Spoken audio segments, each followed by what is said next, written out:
If there were two things that stood out about the budget today, A, how short the speech was, and B, the reference to the fuller budget coming in July. Nirmala Sitharaman clearly signaled the Modi government's confidence about a third term. I'm Barkha, Dutt, you're with the Mojo story. Our focus today is not so much on the budget, because it was, after all, an interim budget, the last by the government before the 2024 elections. Instead, we'll be looking at brand Modi, at what the winning formula is of Narendra Modi. From Lakhpati Didis to cervical cancer vaccines, women voters were clearly are at the heart of it. But alongside, there's the unraveling of the opposition. There's Kejriwal facing an ED summons, a Hemant Soren already under arrest, and then there's Narendra Modi's own overarching popularity that seems to be too much for an unraveling opposition. Nitish Kumar's Ghar Wapsi has already taken place. There's churn in Jharkhand. And on the program today, we ask whether it's the combination of welfareism, Hindutva, and nationalism that really is Narendra Modi's winning formula. Let's introduce our guest on the program today. Tavleen Singh, veteran columnist and author, is with us. Her comments on Ayodhya in particular have been the subject of much furious debate, as always. Great to have you with us, Tavleen. Madhavan Narayan, senior columnist and analyst, is with us. Welcome back to the program, Madhavan. Sandeep Ghosh, who I always introduce as a supporter of the Prime Minister, but not always of the government. That caveat is always very interesting. Welcome back, Sandeep, as always. And Dilip Cherian, who is, of course, a guru of all things brand and image, and has a story or two always about the insides of the corridors of power, is back with us as well. We hope Asha Jadeja Motwani should be joining us shortly as well. Before we get going, and as I said, there's not so much to talk about the budget per se. There was one interesting line from Nirmala Sitharaman's speech that really stood out, a reference to the budget that's coming in July. Listen in. In the full budget in July, Honorable Speaker, our government will present a detailed roadmap for our pursuit of Vikasit Bharat.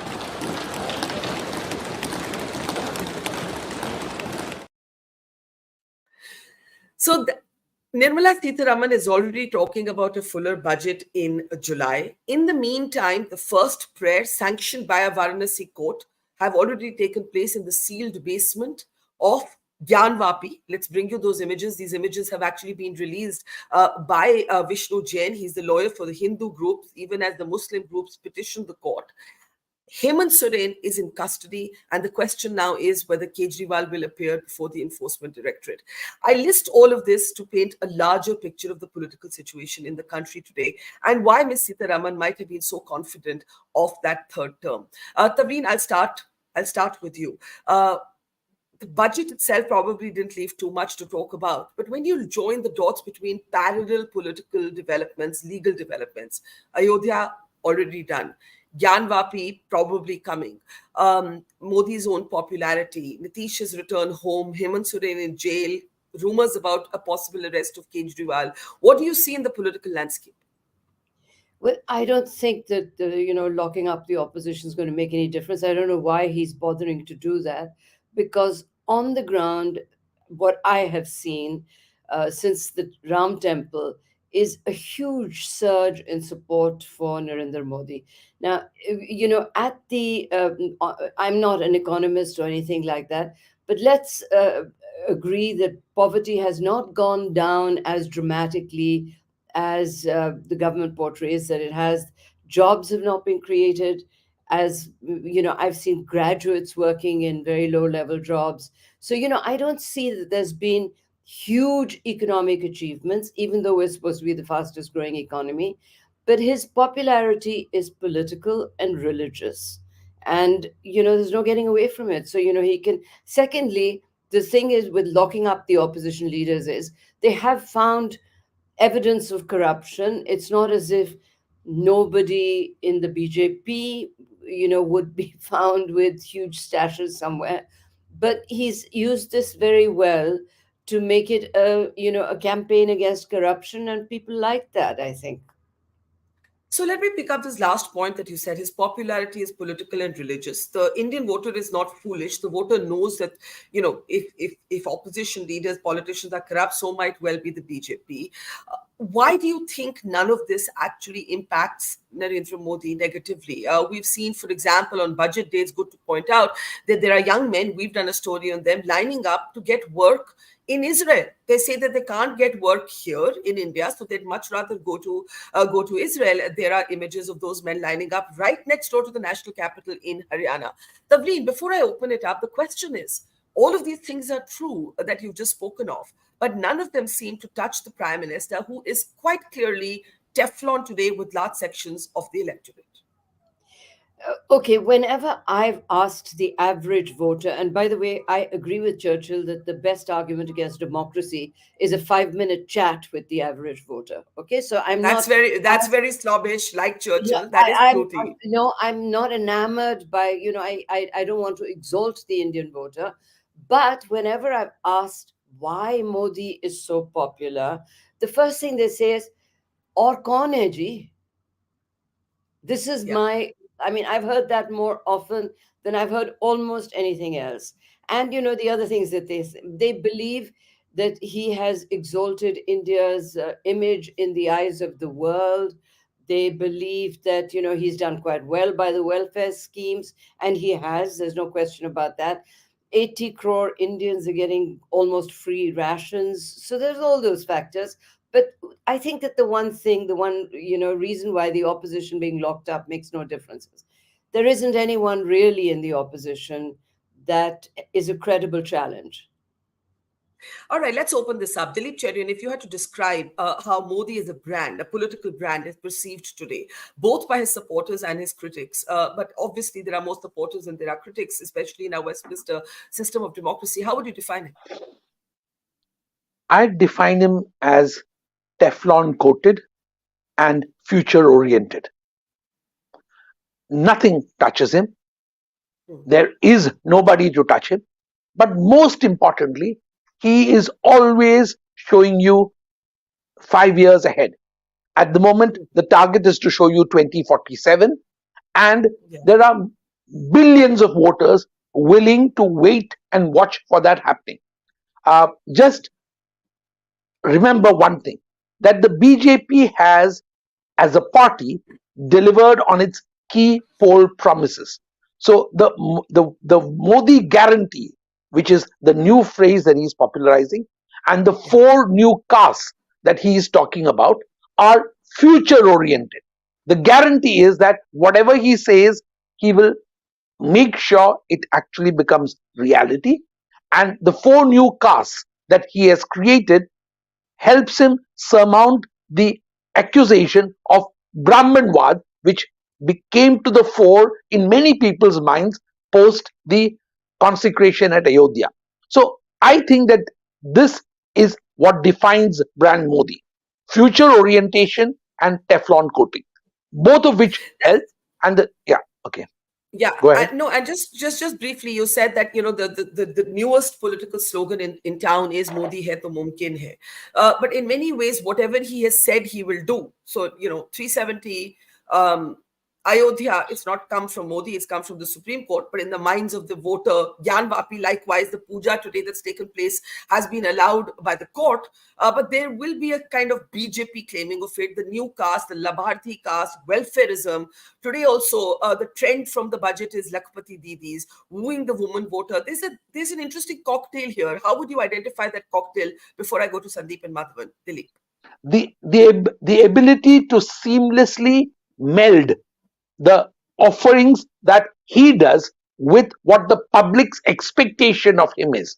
So whatever is delivered, even if it is winning a chess game internationally, even if it is the possibility that you're able to get the same chief guest for Republic Day twice, that the fact is that each of those is touted and gets the public to believe that this is the work of a strong leader who is taking India to the next level. So, remember that Indians love this reiteration that this is their moment in the sun. This is truly when India has begun. So that is a script of which he plays very effectively. Sandeep, I want to pick up what, not just what Dilip said, but also what Tavleen said. There's a lot of focus on और कौन है, right? And if you see what's happened with Hemant Soren, for example, today, now there's all kinds of churn, all kinds of rumors about what kind of political realignment could take place there. There's Nitish Kumar, whose return, frankly, adds no credibility to the BJP. It's more psychological damage and numerical damage, as it were, to the opposition. And Tavleen Singh made the point, what is the need to even lock away these people? Sure, there are credible allegations of corruption against them, but nobody is really going to believe that only the BJP-linked politicians, only the opposition politicians are corrupt. Nobody linked to the BJP is corrupt. Why do you think all of this is happening? A chief minister going to jail is a pretty significant event, and there will be allegations of selectiveness, won't there? See, let's start with the last question first. What Tavleen said, I said that in a program this morning on the budget thing. It was following the budget, this thing was happening in Jharkhand, and the question was asked. And I also felt that what's really the need? The need, I can only say, are two parts. At a very superficial level, what people are talking about is wanting to better the Rajiv Gandhi record of 404 or 415, whatever it is. That could be one at the back of the mind. But the second is a point, which our friend Yashwant makes. At this point in time, in 2013-14, the similar kinds of pain was there in the economy. But why that pain got translated into ire against the Congress was because Congress's perception of being corrupt. And today, if this pain is not getting converted against Modi as an ire, it's not sticking on him, is because he has personally got that Teflon image of being totally incorruptible. And if you see their first jingle, which has come out of the campaign, in that there is a very specific reference of the corrupt I can't recall the Hindi term, but almost like Hanuman, Bhoot ko kapai kind of a thing, is saying that all the corrupt people are shaky and shivering because of the fear of Modi. So that is one projection out there. And therefore, I don't think he really needs to do what he is doing in Hemant Soren. And if people are talking that if same thing is repeated to Arvind Kejriwal, I personally would think those are overkill. But where I differ slightly with what Tavleen said and others is this whole, first, the question of the Tina factor, or kaun hai. While people may be articulating that way, but I think we'll be a little unfair on Modi or to say that that's the only thing which is driving him. In a way, it's driving him because the opposition has not found another reason to attack him or any other issue. So if you see even today, when they are reiterating, no, we are Saath. Why are they saying we are Saath? Because our common objective is to remove Modi. That's the point. And therefore, that Modi is translating back to say they have only one point agenda, Modi ko, hatao Modi ko, whatever, and that kind of reaffirms this position. But if you see the other point, Barkha, I would draw upon another commentator, Nalin Mehta's book.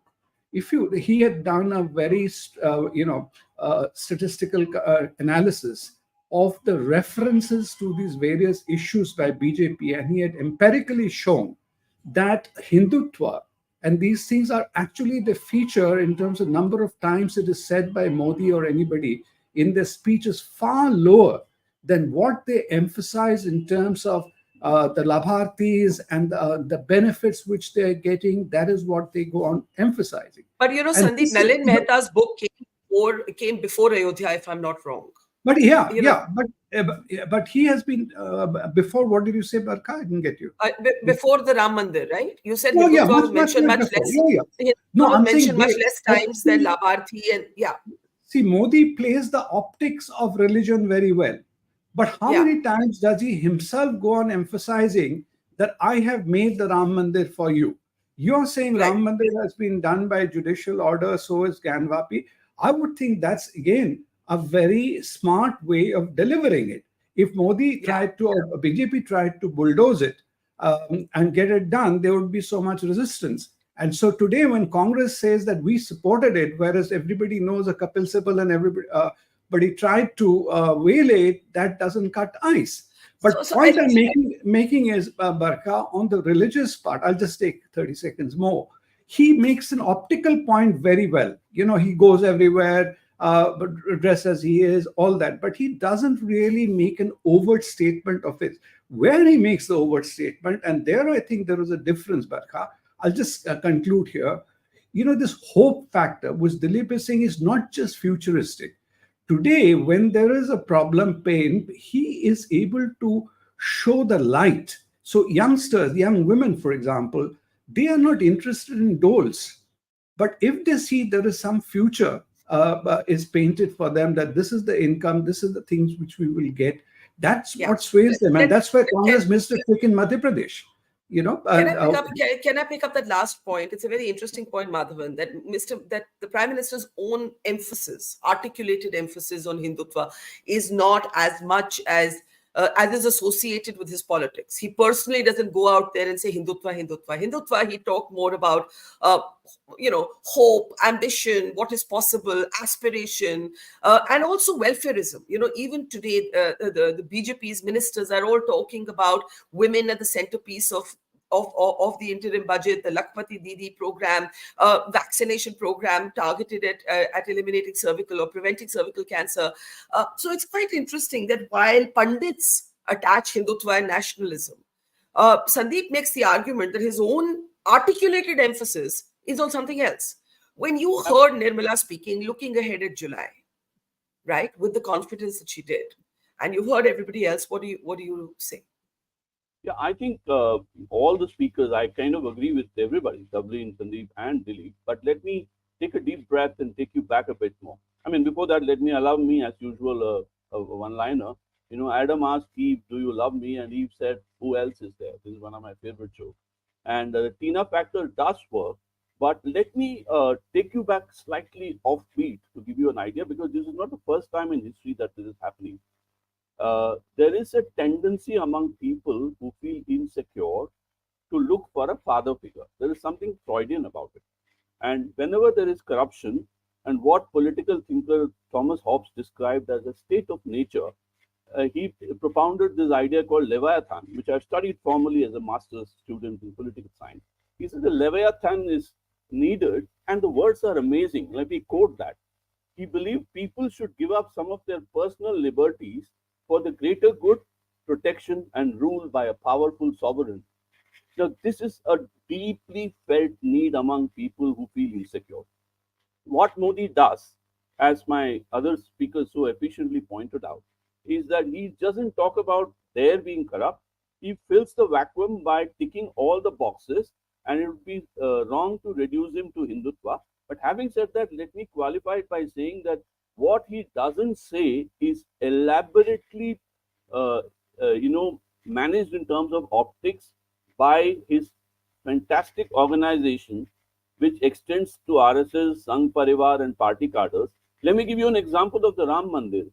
Ram Mandir is officially built by a private trust, but he's been anointed as the chief judgeman, or person who performs the rites. And then there are speeches around it, and he's compared to Chhatrapati Shivaji right at the ceremony where the consecration takes place. So there is nothing left to the imagination of the people. And let me quote Allama Iqbal to match Tavleen Singh's mention of Churchill. Allama Iqbal said, "Jamhuriyat mein sar gine jate hain, tole nahi jate." So the heads are counted but not weighed. So there is I have a deep interest in the link between politics and neuroscience, and I can tell you that people take images very seriously. So the way it's not about words. Words matter, but images are very central. So whether he goes to Tamil Nadu, he assiduously, whether it's Nagaland or overseas, he kind of puts in a lot of images to tell the people, I'm the one who delivers. I'm the one who has a sense of the future. Dilip Charian and I can have a separate conversation on this whole image business. It's a fascinating field. And that doesn't mean he doesn't have a product. People tend to confuse imagery as if It's only optics. So I think the point you're making is that there is a psychological play here. There is what I actually call a kind of digitization of grassroots politics. There's the grassroots, there's the product, but there's also the narrative building, which is actually a kind of Dilip, you're in the business of this, crafting that narrative. Now, Tavleen said Modi's popularity is religious and political. Let's pick up the religious aspect. Madhavan, and Sandeep both make interesting points about that. It's not his articulated emphasis on Hindutva. Sorry, Madhavan, you try to complete a point? Yeah, let me unmute you. Yeah, go ahead, Madhavan. Complete your point. I want to mention the fact that the Labharti schemes have not been properly audited yet. The jury is still out. But if you study the advertisements and the speeches around it, it is so elaborately detailed to the granular level that I would say nobody since Indira Gandhi was a Leviathan figure herself. So it is, Indira Gandhi's persona has been replaced by Modi with a slightly Hindutva-oriented package, because there it was Garibi Hatao. Here he says Bhrashtachar Hatao. So same. So Dilip, a Hinduized Indira Gandhi? No doubt. In fact, that is what his role model is. But the only difference is that he recognizes that the path he is taking must have a future growth orientation, because now the poverty route is already being explored by somebody. So he has to explore a new majoritarian route. And by majoritarian, I mean what will get him the majority of seats, not anything else. So in terms of imagery, he has to strike a new path through the same woods. And that's what he is doing by harnessing the power of the imagery which comes from religion. And that imagery is as powerful as the imagery of trying to solve the insolvable problem of poverty. Tavleen, let's take that forward. Critics of Modi talk about India today, being a sort of electoral autocracy, or having democracy only in elections and diminishing democracy in between elections and so on. That Modi wins fair and square, but the institutions typically affiliated with democracy aren't so strong. There's a lot of hand-wringing around this. The point is, the voter doesn't seem to care. The voter understands her relationship with democracy in terms of, can she vote in or vote out somebody she likes or doesn't like? What do you make of this democracy debate? I'll come to that in a minute, but I want to disagree with my friend Dilip on the comparison with Indira Gandhi. This is, everyone goes on about because she was pretty autocratic, etc. But don't forget that Indira Gandhi sold poverty as a goal. He sells prosperity. There's a huge difference. I mean, they're exactly their politics are the opposite of each other. Hers was always garibi, and unfortunately, her grandson is doing the same. Everything is garibi, and we won't build a road until everyone has dal roti. That was Indira Gandhi, and I know this well because I started my career in journalism when she was Prime Minister. Okay, now to the democracy factor. Please let's be frank. How much does the average Indian benefit from the institutions of democracy? The media doesn't tell his story. Parliament, they very rarely raise the real issues that affect that poor man. They don't even raise it at beyond the panchayat level, right? The justice system is out of reach. I mean, even middle-class Indians can't afford to go to court. So, where are those pillars of democracy that he relies on? The only thing that he knows, he understands democracy, is that he can vote out people who haven't done their bit. So, we can't blame them for not caring what's going on with the other pillars. Dilip, you want to quickly respond on the Indira point, and I'll come to Sandeep and Madhavan. Dilip Cherian? I recognize what Tavleen is saying, but I think that my understanding of having seen the last bits of Indira's regime is that she also was promising to be the messiah to the poor and wanted to actually promise a land where the poor's problems would be solved. Now, I take what Tavleen is saying as selling poverty,